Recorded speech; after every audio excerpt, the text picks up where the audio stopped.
ito naman yung sa vocal unit. Dito sa lahat ng unit sa album na to, favorite ko tong song na to. Ito, pakto sa'yo, Leche Mars, feeling ko yung sound pang work mo. Yung sinabi mo kaninang style ng music. Sige nga, tingnan ko nga.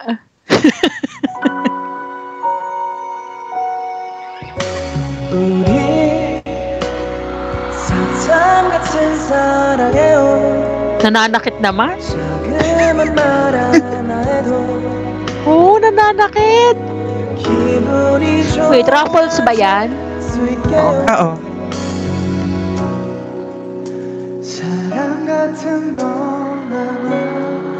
Oh.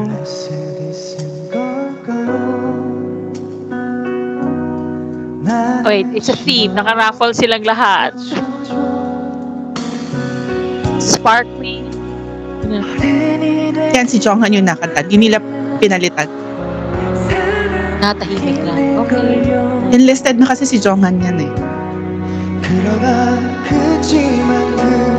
Si Bestie, ito na.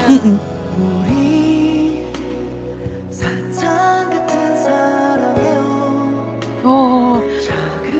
Maganda mo yung aheo. Ang ganda, di ba? Yan yung mga... Ito yung favorite kong song nila dito sa album.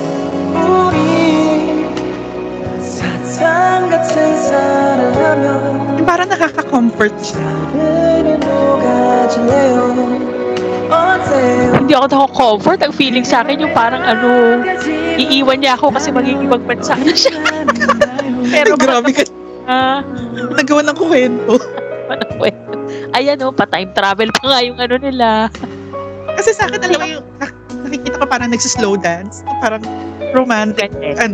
Parang gano'n. Oo. Kasi magpo-propose siya, parang ganyan. Or hindi mo bumalik na siya sa'yo. Oo, di ba? Yung paglingon mo, nandun siya. Parang ganyan. Oo. Yung alam ko, ang dami natin dinaanan, dito na ako ulit. Oo.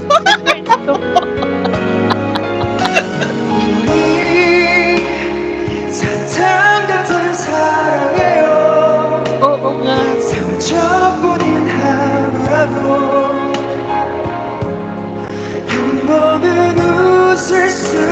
Tiri-eyed siya.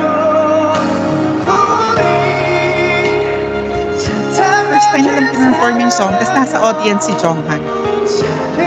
Oh. Papakita ba? Papakita pa sa... Hindi.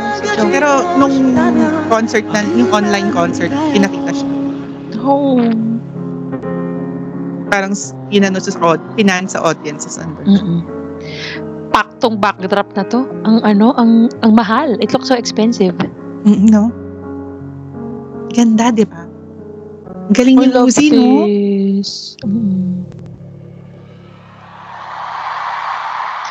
Naiyak naman ako. Ganda. Yun talaga, favorite ko talaga siya. As in, sobrang favorite ko siya. Oo nga. Di ba nagawa na natin ng kwento? Nagawa natin ng kwento. Gawan mo na nga ng AU yan. Kaloka.